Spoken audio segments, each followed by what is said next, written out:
همان خدایی که از زیر بحر بالفل میبرارد چگونه بالای بحر ولکان لخچه علاب سرخ میرود، تمام بحر و آکیانها روز قیامت پیش از برپا شدن قیامت مبدل به آتش میشود. و اذا البحار سجرت، و یاد آر هنگامی را که این آبها و بحرها و آکیانها آتش داده میشود. بتوانند گریزند؟ نه، کلا لا وزر الى ربک یومئذ المستقر. آن روز دیگر جای گریز نیست.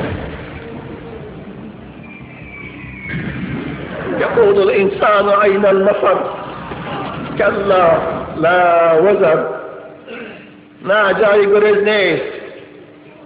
نه ثروتمندها، نه پادشاهها، نه ملا و ایشانها، نه متکبران نمیتوانند از قبضه قدرت خدا گریزند. نمیتوانند. لا وزر. يقول الإنسان أين المفر. يقول الانسان الكافر. انسان کافر آن روز دهشت می گفتند جای گریز کجاست؟ در کجا پنهان شویم؟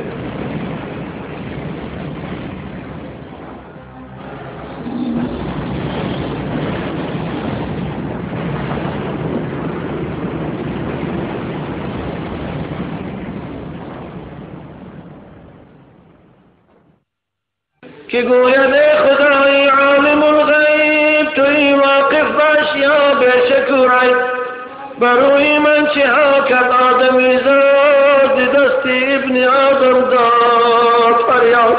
خدایا تو میدانی که در بالی من اینها خونریزی کردن، اینها زنا کردن، فاحشه خانه کشادن، طرب خانه کشادن.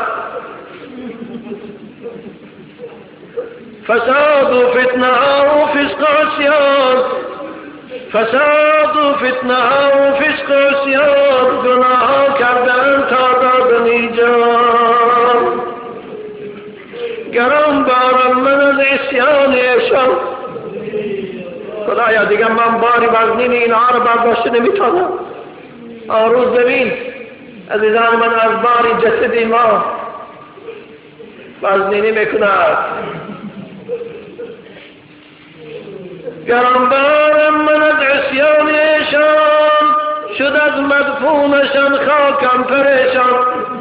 ندارم طاقت عصیان آن با این بار، زمن این عاصیان را زود بردار. من طاقت این باری بدبینی این گناهگارا را برداشتن ندارم. اکنون زودتر اینها را از درون من بیرون کن.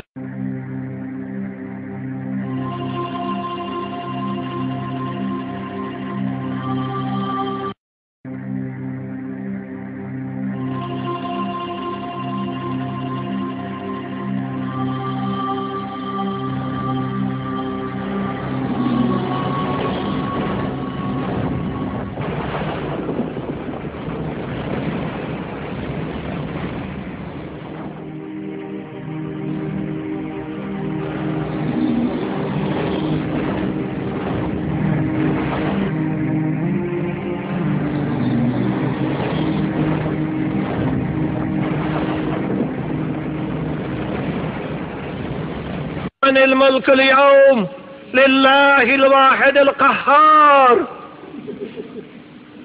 امروز پادشاهی حقیقی کیست؟ امروز فرمانروا کیست؟ امروز حکومت در دست کیست؟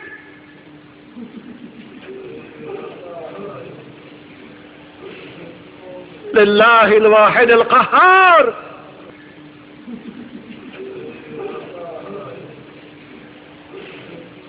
لله الواحد القهار. امروز حاکم، امروز حکومت دار، امروز فرمان بردار، امروز حاکم سودیه فقط الله است. خدای یکتای غالب و توانا که همه موجودات نابود کرد فقط اوست. لله الواحد القهار.